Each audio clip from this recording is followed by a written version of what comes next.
Hello, and welcome to Ask a Historian, brought to you by Heritage Mississauga.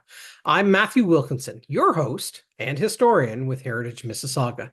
Together, we'll dive into the fascinating stories that shape our city. Remember, you can send your questions to history@heritagemississauga.org and help us explore more local stories.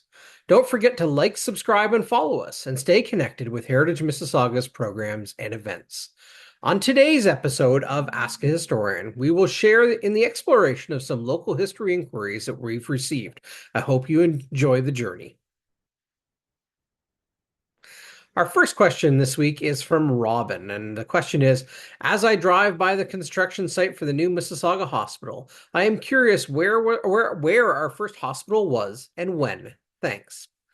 Well, Robin, yes, indeed, it is a construction site down there at the Queensway and here Ontario Street, and will be for some time. But we'll in the near future start to see the new hospital rise from the ground, and it really is a continuing legacy of a site that has served the residents of the city of Mississauga faithfully well for their health care for generations. There was a time when residents of historic Mississauga had to travel to other places for hospital care.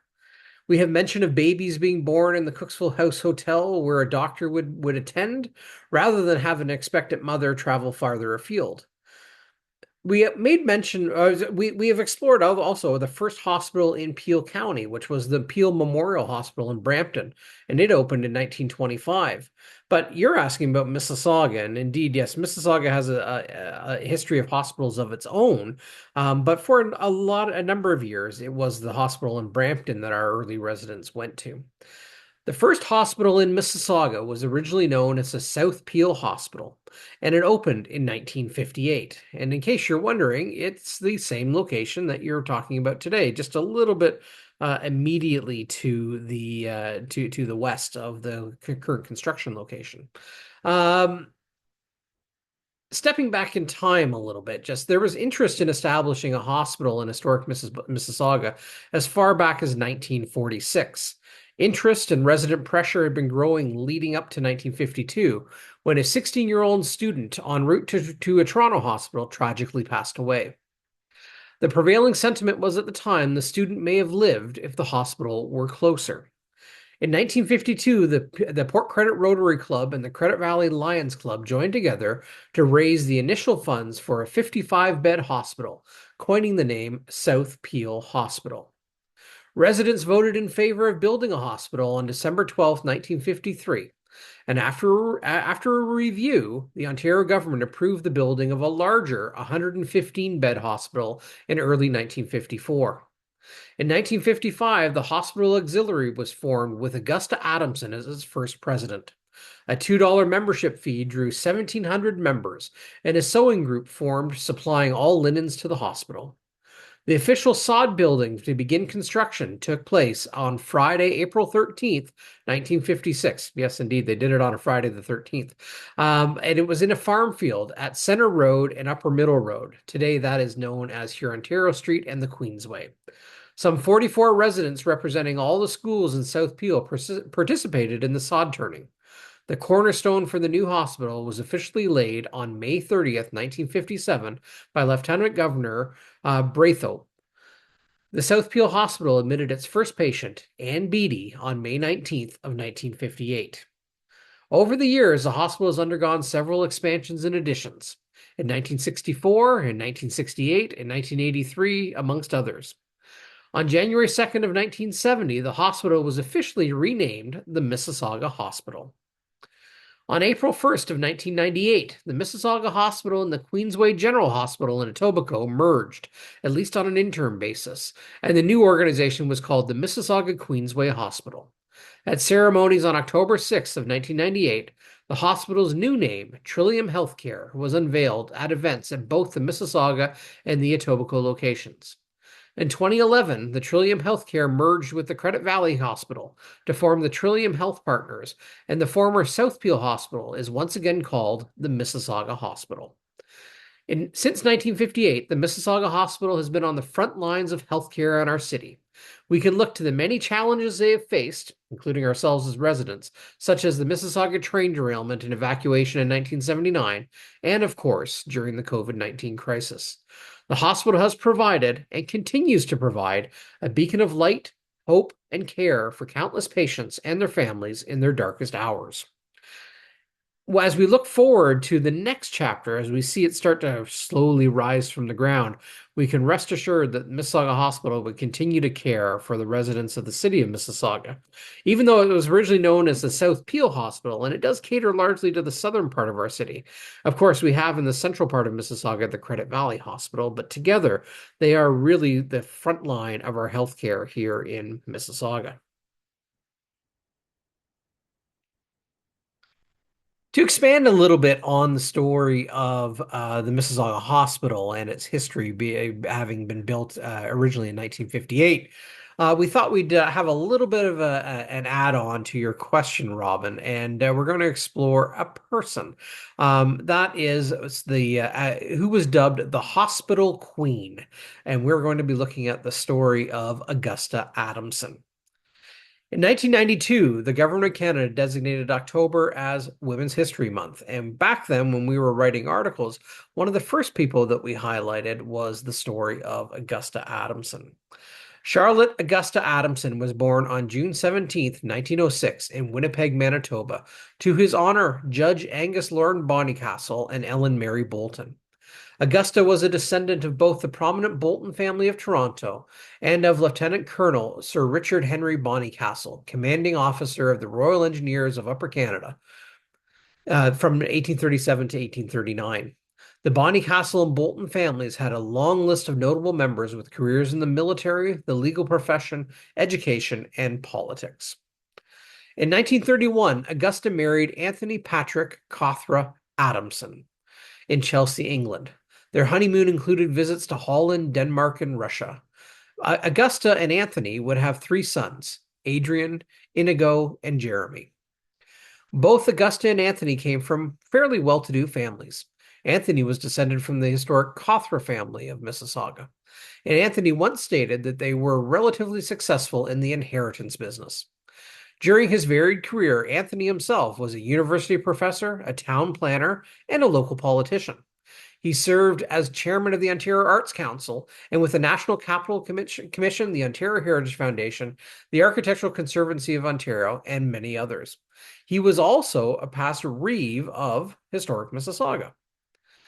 Augusta was very community-minded. She was a life member of the Imperial Order of the Daughters of the Empire, Port Credit chapter of the IODE. And in 1946-47, she served as commissioner for the Second Port Credit Company of Girl Guides and took an active role in community aid organizations. However, she is likely best known for her leadership with the Women's Auxiliary in support of building the South Peel Hospital. In 1953, shortly after the government approved to build the South Peel Hospital, Augusta spearheaded research on how hospital support auxiliaries were run. Thus, the Women's Auxiliary of what is now the Mississauga Hospital began. Augusta was the first president of the auxiliary, and they met each month, often from her home, now known as the Adamson Estate on Enola Drive, from 1955 to 1958, when the auxiliary room at the new hospital opened. To keep people informed of the auxiliary's activities, Augusta edited and issued the auxiliary's newsletter beginning in 1956. In it, she outlined the purpose and the activities of the organization and spearheaded fundraising efforts for the new hospital. At the hospital's board meeting in October of 1956, Augusta reported that the active auxiliary membership had grown to 1,870 members and were building a fund to purchase linens for the hospital. A year later, in 1957, Augusta was promoting the sale of Canada's savings bonds. And this is a quote from her. "We know that this year, particularly, people with money to invest will be more likely to buy bonds than almost any other investment, owing to the uncertain state of the stock market." She remarked on the growing awareness of all Canadians for the need to invest in the development of Canada, and particularly of healthcare. "We unhesitatingly recommend the purchase of Canada savings bonds again as a gesture of confidence in the undoubted future of our country, and consider it an honor for our auxiliary to be connected with this campaign of national importance and to raise awareness for healthcare." In 1958, the South Peel Hospital admitted its first patient. As the day of the official opening came closer and the excitement in the community grew, Augusta, who served as both the president of the Women's Auxiliary and vice chair of the hospital's board of directors, received over 3,000 guests and introduced the Honorable Waldo Monteith, Federal Minister of Health and Welfare, at the official opening of the hospital. Augusta read a list of contents that were sealed in a copper time capsule that had been placed in the cornerstone of the new hospital by the auxiliary. Through Augusta's dedication, effort, and leadership, the auxiliary was the largest in the metropolitan Toronto area and had been operating for 2.5 years before the hospital actually opened. Her careful organization was credited in maintaining community support for the creation of the hospital, the first hospital to come to Mississauga. Augusta resigned in February 1959 as president of the South Peel Hospital's Women's Auxiliary, which she had been instrumental in establishing. In an interview, Augusta said her work with the hospital had been a wonderful and satisfying experience. In the early 1960s, Augusta oversaw the conversion of the barn on the property in Port Credit to host concerts, music recitals, theater performances, and fundraisers. These continued until 1971. Outside her work with the hospital, Augusta spent parts of 1957 to 1960 touring Ontario with her husband and accompanied by his personal collaborator, Marion McRae. In 1956, during the creation of the St. Lawrence Seaway, Anthony Adamson persuaded the St. Lawrence Parks Commission to assemble a heritage village near Morrisburg, Ontario, by relocating buildings from lands that were about to be flooded by the new seaway. Anthony, with his extensive knowledge of historic Ontario architecture, served as chief designer for the project, with Augusta as his very capable assistant and designer. Known today as Upper Canada Village, the site opened in 1961. As Anthony recalled, they drove around Ontario in an immense Lincoln car with an 1834 road map. Whenever they spotted a house or building of interest, they would knock on the door and request admittance. Augusta, with the grace of the family compact and a little splash of diamonds, would engage the owner. I would rush about every room making plans and sketches, and Marion would walk around sensing the interior. Thus, the concept for Upper Canada Village was born. Anthony and Augusta were honored in 1991 at the 30th anniversary of Upper Canada Village. In an article remembering the many community contributions of Augusta Adamson from the Mississauga South Historical Society, she was referred to as the Hospital Queen. Augusta passed away in 1997 and was laid to rest in the Adamson family vault at Trinity St. Paul Anglican Cemetery on Stavebank Road in Port Credit.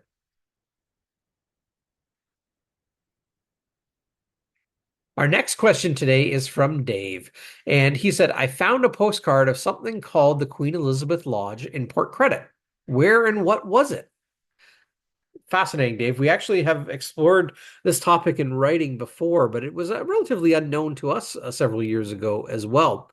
But here's a little bit of the backstory, and still more to be found on this. In particular, we'd love to find more pictures as well. So if anybody listening to this has pictures of the old Queen Elizabeth Lodge, please reach out to us. Or even more stories of kind of events that might have been held there, or the staff that work there. We'd love to learn more. The backstory for the Queen Elizabeth Lodge started in 1906. A well-recounted drive into the countryside in search of a perfect place to play golf, and John Hall stopped his car along Mississauga Road and launched a golf ball into the Credit River Valley. They had found what they were looking for, a home for their new golf course. It would become the Mississauga Golf and Country Club. But that's another story for today. But again, that began back in 1906. And today, the Mississauga Golf and Country Club is a well-known landmark along Mississauga Road north of the Queen Elizabeth Way. But drawn to the area around the new club, John Hall purchased land immediately south of the club in 1908 and built a cottage. In modern terms, his property was located on the west side of the Credit River, east of Mississauga Road, and south of the Middle Road. The Middle Road today is known as the QEW, or the Queen Elizabeth Way. John Edwin Hall, who lived between 1854 and 1942, was born in Warrington, Lancashire, England, and came to Canada in 1887. He first settled in Guelph and later relocated to Toronto, partnering in the People's Loan and Deposit Company and with the F.W. Black and Company. He later formed his own real estate and insurance firm under the name of John E. Hall and Company. In 1891, John Hall married Mamie Sybil Little, and the couple had two children, Marjorie and George. The Hall family lived on Victoria Street in Toronto, and at their cottage, here in historic Mississauga, for several months each summer. John and Sybil Hall's son, Captain George Osborne Hall, was sadly killed in the First World War. Around the time of his son's death, John Hall, then a widower, retired and moved out of Toronto and settled permanently in his cottage along the Credit River. The cottage was enlarged and he dubbed it Osborne Cottage, likely in reference to his late son's middle name, although the name origin for Osborne really isn't clearly known. John seemed to have aspirations to develop his property into a subdivision, and Plan E9 was registered in 1909. However, it appears that very little was ever developed within Plan E9. In 1961, a new subdivision plan on top of John Hall's former property was registered as Plan 677, and this plan created the roads Kettleston Way and Nareswood Drive. But back to John Hall. He was regarded as a preeminent sportsman of his day and noted links with noted links to both golf and cricket in Canada. In 1895, he compiled a book entitled 60 Years of Canadian Cricket. He was also a past master of the Masonic Lodge in Port Credit. In 1941, shortly before his passing, John Hall sold his property to Andrew and Augusta Philipper. In December of 1943, the Philippers, having enlarged Hall's former cottage to include accommodations and a large restaurant, welcomed patrons to what they now called the Queen Elizabeth Lodge, likely named in reference to its proximity to along the newly opened Queen Elizabeth Way, or the QEW. On Christmas Day of 1943, at the formal opening, 281 patrons gathered for a large Christmas dinner. In January of 1944, the Toronto Daily Star announced the opening of the Queen Elizabeth Lodge, remarking on its charm and hospitality. The newspaper proclaimed that the lodge was completely renovated, tastefully decorated, and was becoming the place for wedding parties, club dinners, and family gatherings. In most years, it appears that the lodge opened for the season on Good Friday and ran until November, but was then open again briefly for Christmas and New Year's Eve. The Queen Elizabeth Lodge operated until 1957, when the property was expropriated by the Department of Highways for the widening of the QEW. The Philippers retired to Aurelia. The contents of the Queen Elizabeth Lodge were auctioned off on October 29, 1957. The advertisement for the auction indicated that it was a large and well-equipped restaurant. One wonders, really, if any of the contents from the Queen Elizabeth Lodge might have found their way to other locations here and might still be in our community. We don't know. The building itself stood until 1959, when it was demolished. We have not yet located any photographs of the building, but a beloved local artist, Adrian Dingle, painted 2 images of the lodge, helping to chronicle the story of the Queen Elizabeth Lodge. If you have any pictures of it, inside, outside, anything of the philosophers or the staff or guests or events that might have been held there, weddings, etc., we'd love to see them. So please, if you do have images associated with the Queen Elizabeth Lodge, please do reach out. Our third and final question this week is connecting to the Battle of Vimy Ridge. And Natasha asks, can you tell us about any soldiers from Mississauga who fought at Vimy Ridge? Vimy is a name that rings proudly in Canadian history. Even for those who may not know the story of what, when, and why, most connect the word Vimy with remembrance and sacrifice. Even this over 100 years later. The Battle of Vimy Ridge took place on April 9th to 12th of 1917 as part of the Arras Offensive in the First World War. For the young nation of Canada, it became a symbol of Canadian nationalism, although strategically the battle really did have little impact on the course of the overall war. The Battle of Vimy Ridge marked the first time that all 4 divisions of the Canadian Corps fought together, and the victory at Vimy was the largest territorial advance of any Allied force to that point in the war. But the cost was high. Some 100,000 Canadian soldiers served at Vimy, with 3,598 killed and 7,004 wounded, including several from historic Mississauga.